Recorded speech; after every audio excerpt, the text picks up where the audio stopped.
Padyshim mungesa e institucioneve është shkatërrimtare për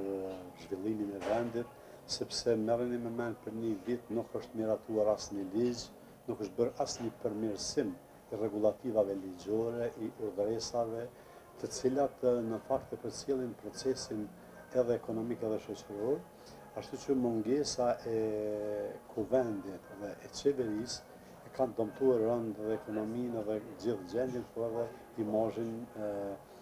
ndërkombëtar të vendit tonë, sepse kjo jep imazhin që jemi si shoqëri e paaft për të formuar institucione. Të gjitha këto janë pasoja serioze të rënda, normalisht edhe për vetë disponimin e qytetarëve, sepse u zvogëlon shpresën, u dobëson vetbesimin në shoqëri dhe në shtet, dhe gjitha këto përmirën del rezultati që kjo që ka ndodhur për këta 10 muaj ka pasoja të rënda dhe përgjegjësia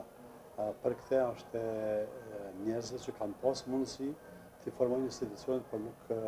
kanë dashur për shkak të kalkulimeve, për shkak të inateve, për shkak të primitivizmit ose edhe motiveve të mshefta, të cilat janë më vështirë të detektueshme. Pa asnjë dyshim, investime nuk bëhen në një vend që nuk ka stabilitet, në një vend që nuk ka siguri, në një vend që nuk ka institucione, ose qeveri kredibile, e cila shfaqet si partner për investitorët, sepse janë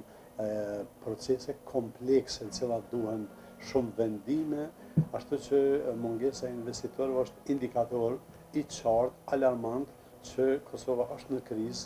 jo vetëm ekonomike, por është në krizë institucionale, dhe unë besoj se kjo do të ketë shumë pasoja. Njëra nga pasojat edhe shihet në prirjen alarmante të rive të Kosovës që t'ikin nga Kosova, po ashtu një tendencë tjetër që është vërejt është edhe largimi i bizneseve ekzistuese nga Kosova, dhe kjo u lidh pastaj me këto kriteret e qeverisë për të nxjerrë në tregun e energjisë. Kështu që gjitha këto politika të mbrapshta në fakt kanë nxit edhe ekzodin, edhe largimin e bizneseve, edhe mungesën e investitorëve të muaj. Padyshim që është një thirrje revolucionare, as pak legjitime, as pak legale, sepse ai kuvend nuk ka pasur të drejtë të miratoj buxhetin për vetë faktin që nuk ka pas sukses ta zgjedhë qeverinë. Në momentin që nuk e ka zgjedhë qeverinë, një parlament është de facto inexistent. As më tepër që nuk ka pas as komisione parlamentare, dhe të gjithë ata që shesin mjegull me këtë çështje duhet pyesin veten pse 50 seanca ose më shumë ja kanë kushtuar vetëm një kandidati, kur për gjitha ato seanca kanë mund fjalërin të testojnë të gjithë kandidatët dhe njëri prej tyre do të zgjidhej dhe pastaj kuvendi do të konstituohej dhe do të mund të formojë edhe qeveria. Pra përgjegjësia absolute është e Albin Kurtit edhe e qeverisë së tij që ka sjellë vendin në këtë krizë dhe normalisht që jo vetëm që nuk e ka miratuar buxhetin, po ai është duke abuzuar në mënyrë drastike buxhetin, duke dhënë shtesa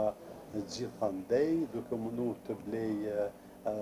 vota ose simpatinë e qytetarëve, kështu që të gjitha këto janë pjesë e propagandës, për pikpamje të shikosh legale, kuvendi nuk ka mund ta miratojë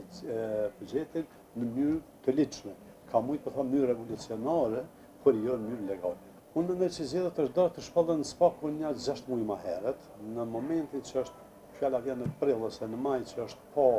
komgullësia që vetëm me Albulena Haxhiun ose ka parlament, është dashur që të bëhet presion që të shkohet në zgjedhje. Një opsion tjetër ka qenë që partitë ish opozitare ta formonin qeverinë, sepse kanë pas numrat, por nuk u bën bashkë dhe ajo ishte bashkë një dobësie vetë partive opozitare që nuk arrin të formonin qeverinë. Por kjo 10 muaj të lihet vendi pa institucion, pa kuvend, pa qeveri, pa komisione parlamentare, faktikisht pa një lloj infuzioni që duhet të jepet ekonomisë, diplomacisë, kjo është një gjë që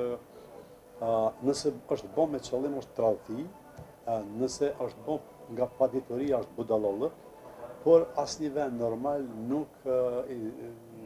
një qeveri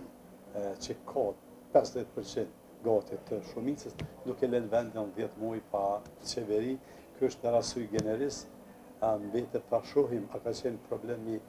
budallallëkut fanatizmit, apo është diçka edhe ma keq, sepse ka dhe zëra që thonë që po tentohet që Kosova të bëhet shtet i dështuar, në mënyrë që manena të paketohet të manena saj autonomia e sërbëve të Kosovës, cilën e ka pranuar Kurti përmes planit franko-gjerman. Jo ngjecje, ka bllokim dhe ka, si më thani, një situatë abnormale lidhur me këtë, sepse në një rënon është miratuar plani franko-gjerman dhe aneksi i Ohrit, që akomodon asociacionin e sërbëve, e komunave sërbëve.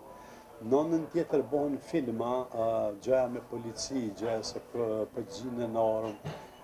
e po bëhen thjesht filma, si filma vizatimor, dhe këto janë mesazhe të cilat në fakt jo vetëm e hutojnë, por e dekurajojnë komunitetin ndërkombëtar dhe veç mas Brukselën dhe Washingtonin, sepse nuk mundesh që ta miratosh një plan dhe manena ta minosh vetë, që shpo banë në fakt qeveria Kurti, dhe kjo ka rrit pastaj presionin mbi Kosovën ma shumë se mbi Serbinë,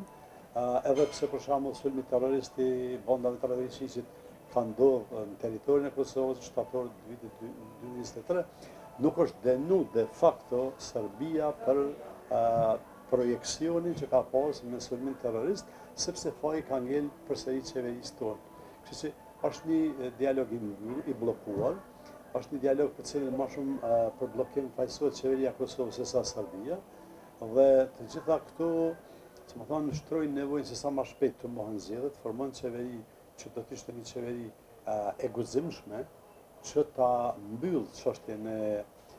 asociacionit, sepse po të mbyllej asociacionin në vitin 2015, kur ka qenë ajo marrëveshja e Isa Mustafës, unë jam i bindur që tash 10 vjet do të harrohej ajo punë dhe Kosova do të ishte shtet kandidat për Bashkimin Evropian dhe jo shtet nën sanksionet e Bashkimit Evropian.